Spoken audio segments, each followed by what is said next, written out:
The sun beat down on Fort Zancudo, another day in paradise. Or as close to paradise as you get when you're guarding a virtual military base from trigger-happy gamers. Inside the base, soldiers patrolled. Tanks stood sentinel. Jets waited on the runway, engines cold for now. It was a deceptive calm. Pifte. Miller checked his watch. Boredom, his usual companion. He leaned against a barracks wall, lit a virtual cigarette. He flicked ash, a pointless animation he found oddly satisfying. He exhaled, a plume of pixels dissipating into the digital air. He missed real cigarettes. Across the base, Sergeant Jackson wasn't bored. He scanned the skies, eyes narrowed. He lived for the adrenaline rush. Players trying to steal jets or tanks or just wreaking havoc for the hell of it. That was the fun of GTA Online. Unpredictability. Today felt different though, a prickling at the back of his neck. Jackson shook his head. Probably nothing. He looked over at the control tower. Inside, air traffic controllers monitored radar screens, their faces illuminated by the green glow. Everything seemed normal, for now.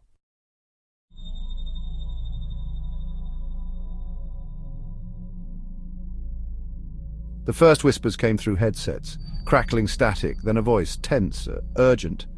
"We got something. Unidentified bogies. Northwest of the base. Small. Fast." Jackson straightened up. His hand instinctively went to his rifle. A shiver ran down Miller's spine. The hairs on his arms stood on end. He'd heard that tone before. The one that meant business. The one that meant playtime was over. He dropped his cigarette, grinding it out with his boot, even though it was virtual. Inside the control tower, screens flickered. The air traffic controllers swore under their breath. This wasn't in the usual script. This wasn't some bored teenager in a stolen laser. This was different. One of the controllers tapped furiously on his keyboard, trying to get a fix on the bogies. "What the hell are they?" he muttered. No transponder signals, no IFF identification, just fast-moving blips on the radar, closing in on the base.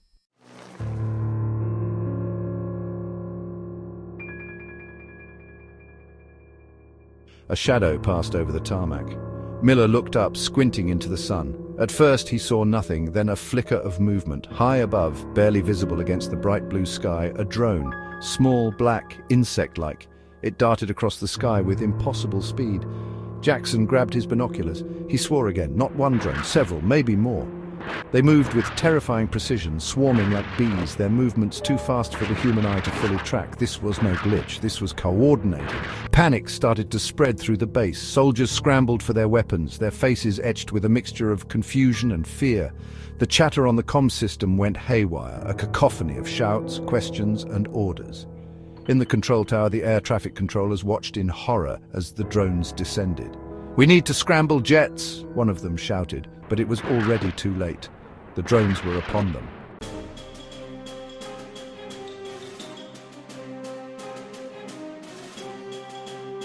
The first explosions ripped through the tarmac. Jets, moments ago inert metal, erupted in fireballs. Black smoke billowed into the sky, obscuring the descending drones. The air crackled with the smell of burning fuel and ozone. Miller hit the deck, the shockwave from the explosion knocking him off his feet. He lay there for a moment, stunned, ears ringing, heart pounding against his ribs.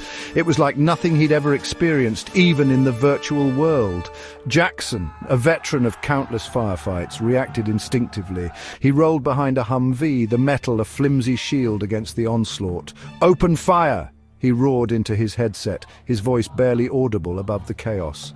Bullets ripped through the air, tracer fire arcing towards the sky. But the drones were too fast, too agile. They weaved and bobbed, avoiding the incoming fire with almost impossible precision.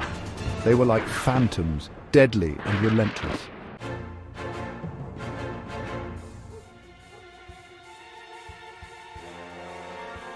Section 2, Digital Battlefield. The digital world dissolved into chaos. Avatars, once confident and cocky, now ran for cover, their movements jerky and panicked. The chat window, usually a stream of braggadocio and insults, exploded with questions, expletives, and cries for help. What the hell is going on? Are these NPCs or real players? This is insane. I'm out of here. Some players, their survival instincts kicking in, tried to fight back. They unloaded their weapons into the sky, RPGs and miniguns spitting fire. But it was like trying to swat mosquitoes with a sledgehammer. The drones were too small, too numerous. Others, realizing the futility of resistance, simply ran. They sprinted across the base, desperate to escape the carnage, but there was nowhere to hide. The drones were everywhere, their buzzing a menacing symphony of death.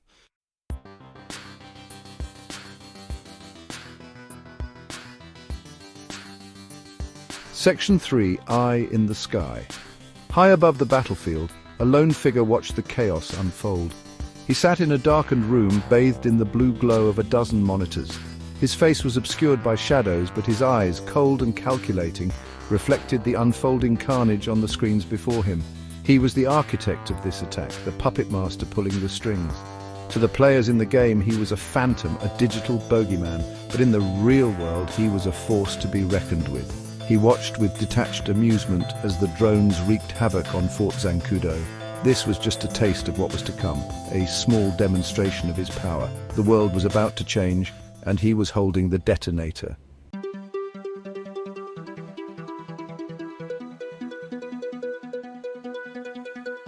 Section 4, Nowhere to Run. Miller, his clothes torn and face grimy with digital dirt, scrambled to his feet. He had to get out of the open. The hangar! He sprinted across the tarmac, dodging explosions and weaving through a maze of abandoned vehicles. He could hear the buzzing of the drones getting closer. They were hunting him. He could feel it. He risked a glance over his shoulder. A swarm of them, black and menacing, were closing in, their weapons trained on him. He reached the hangar, the metal doors standing ajar. He threw himself through the opening, the doors slamming shut behind him with a clang. He was safe for now, but he knew it wouldn't last. The drones were out there, and they were just getting started.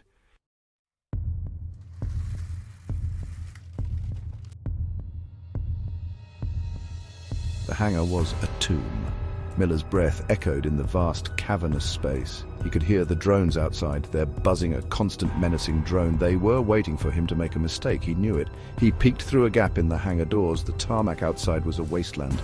Burning vehicles, craters, and the scattered remains of avatars. The drones hovered like vultures, picking over the remains of the digital carnage. He was trapped, no way out. His hand tightened around his rifle. Useless. He was one man against an army of machines. He slumped against the wall, a feeling of despair washing over him. This was it. Game over. Suddenly, a voice crackled to life in his headset. "Miller, report!" It was Jackson, alive. Miller felt a surge of hope. "Sergeant, I'm here. In the hangar, trapped."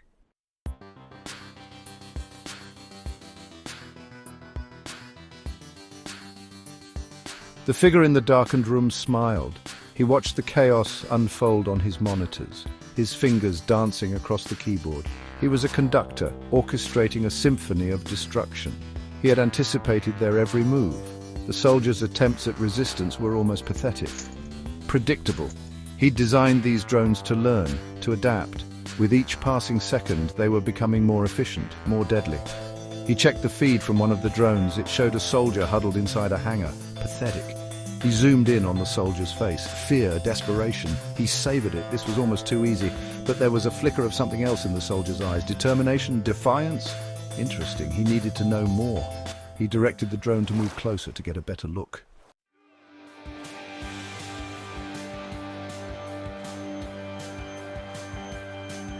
Jackson's voice was a lifeline in the darkness. "Hold tight, Miller. We're putting together a counterattack." Miller clung to his words like a drowning man to a raft. A counterattack against that? But how? "We're outgunned, outmatched." Miller's voice was barely a whisper. Jackson's response was immediate, sharp. "We're soldiers, damn it. We don't give up. We adapt. We improvise." Jackson had managed to rally a handful of survivors. They were holed up in the command center, a fortified bunker beneath the base. They were working on a plan, a way to fight back. "We've got a couple of hackers working on disrupting their control signals," Jackson explained. "If we can just buy them some time." His voice trailed off. Miller could hear the sound of gunfire in the background. The fight was far from over.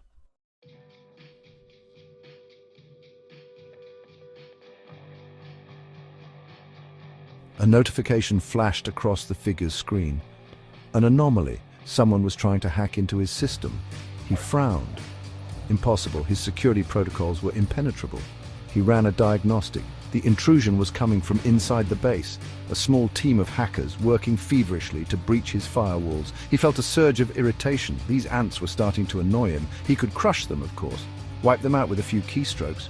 But where was the fun in that? No, he'd let them play their little game. For now, he had all the time in the world. And he had a feeling this was just the beginning. He leaned back in his chair, a cold smile spreading across his face. The real game was about to begin.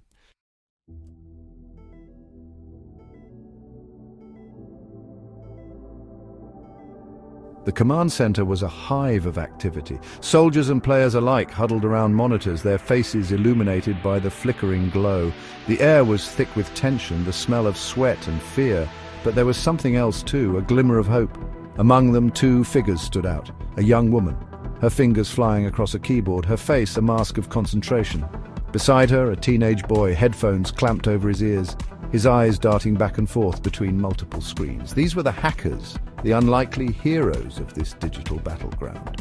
They called themselves the Glitch and Phantom. Legends in the online world, their skills were unmatched. They could slip through firewalls like ghosts, manipulate code like puppet masters, and right now the fate of Fort Zancudo rested on their shoulders. They worked tirelessly, their fingers a blur of motion, their eyes scanning lines of code, scrolling across their screens at lightning speed. They were racing against time, against an enemy they couldn't see, couldn't fight with conventional weapons. Their weapons were knowledge, skill, and sheer determination.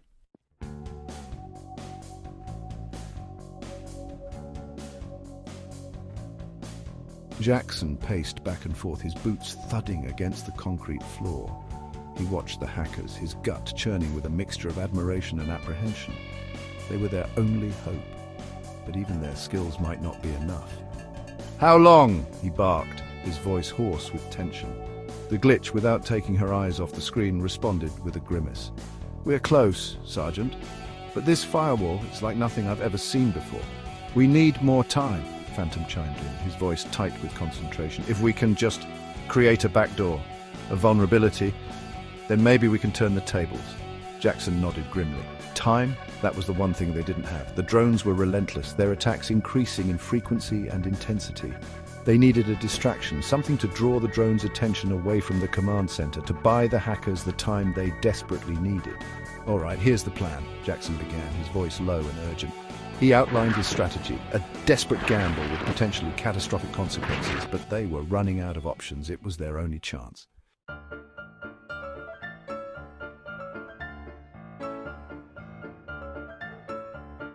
High above the carnage, the figure watched with detached amusement. The ants were scurrying, trying to rebuild their shattered colony. He had to give them credit for their tenacity, but their efforts were ultimately futile. He had anticipated their every move, predicted their every countermeasure. He knew about the hackers, their desperate attempts to breach his defenses. He could have crushed them with a thought. But where was the fun in that? He wanted to see them sweat, to see them break. He wanted to savor their despair as they realized the futility of their struggle. He was a predator toying with his prey, prolonging the inevitable for his own amusement. He switched to a different camera feed. It showed a group of soldiers preparing for a counterattack. A diversionary tactic, he realized, a desperate attempt to buy time for their hacker friends. He chuckled softly. How predictable.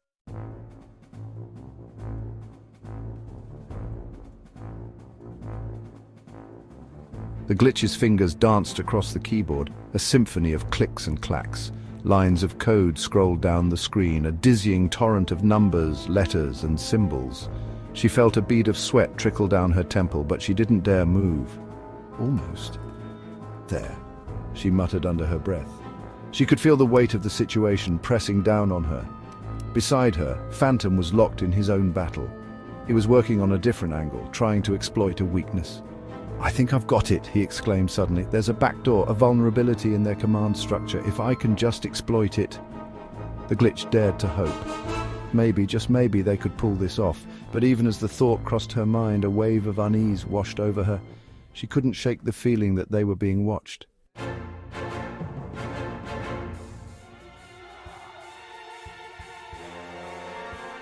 The figure's smile widened as he watched the hackers make their move. They were good, he'd give them that. Better than he'd anticipated, but they were still just pawns in his game. He allowed them a few moments of false hope, letting them think they were gaining the upper hand. Then, with a few keystrokes, he erected a new digital wall, stronger and more impenetrable than the last. The effect was instantaneous. The hackers' screens went dark. Their progress vanished in an instant. The glitch swore under her breath, her heart sinking. "He knew," she whispered, her voice filled with a mixture of awe and dread. "He knew what we were doing all along." The figure chuckled softly. He leaned forward, his eyes gleaming with a cold fire. "Now," he whispered, his voice barely audible above the hum of the servers, "let the real game begin."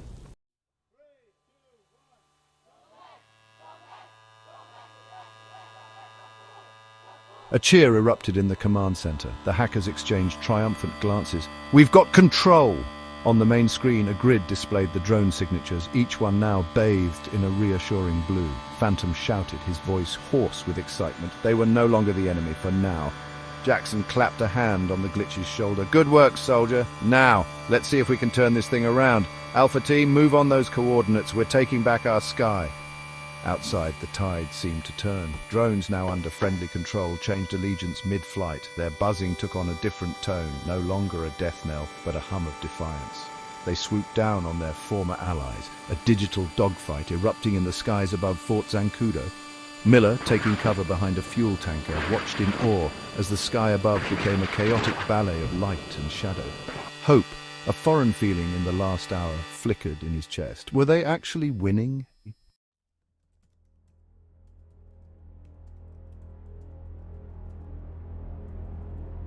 The figure watched his screens, his face an impassive mask. So, they thought they could outsmart him?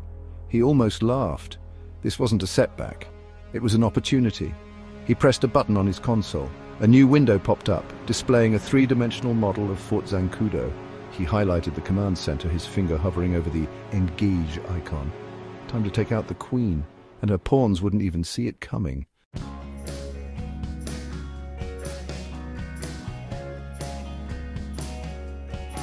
Miller, emboldened by the sight of friendly drones holding their own, charged out from behind his cover. He unloaded his rifle into a strafing drone, the satisfaction of watching it plummet to the ground in a shower of sparks momentarily erasing the fear that had gripped him for the past hour. He wasn't alone. All across the base, soldiers and players alike emerged from their hiding places, their weapons blazing a defiant symphony of resistance.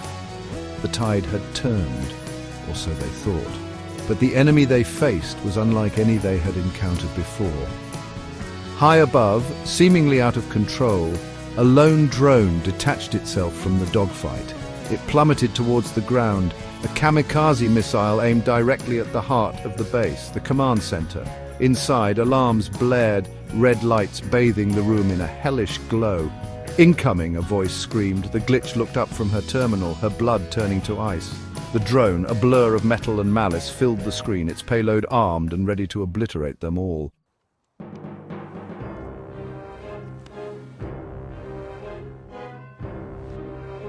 Time seemed to slow to a crawl. Jackson, his face a mask of shock, shoved the glitch and phantom aside, his body shielding them from the inevitable blast. "Get down!" he roared, his voice lost in the cacophony of alarms. The drone slammed into the command center, the impact sending a tremor through the entire base. The screen went white, the air filled with the roar of the explosion and the sickening crunch of metal and concrete. Then silence. Dust and debris rained down on the shattered remains of the command center. Outside, the battle raged on, unaware of the tragedy that had just unfolded beneath the earth. The figure watched, a chilling smile spreading across his face. The Queen was gone. The game was almost over.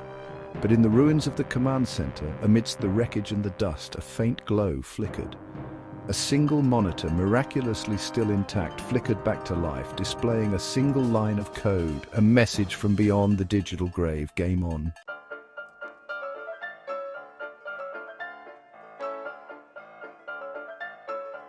Silence. A deafening silence hung over the shattered remnants of the command center. Dust motes danced in the pale beams of light filtering through the gaping hole in the ceiling, illuminating a scene of utter devastation. Wires sparked, consoles smoked, and the air hung heavy with the acrid tang of burnt circuitry. Miller, thrown clear of the blast but still reeling from the shockwave, slowly picked himself up. His ears rang, his vision swam, and a dull ache throbbed behind his eyes. He coughed, tasting dust and something metallic, and stumbled over a tangle of wires, his hand instinctively reaching for his weapon. It was gone.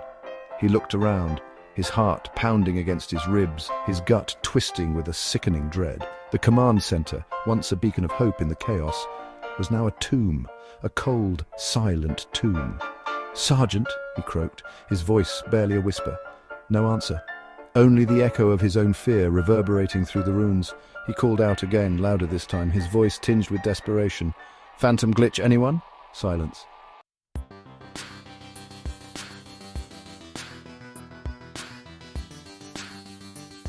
Miles away in the darkened room, the figure watched the chaos unfold on his monitors, a satisfied smile playing on his lips. The command center was gone, reduced to rubble. His plan had worked flawlessly. He had anticipated their every move, exploited their every weakness.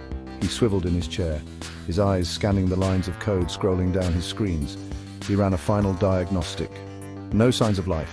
The hackers, the soldiers, all gone. Erased. He had won.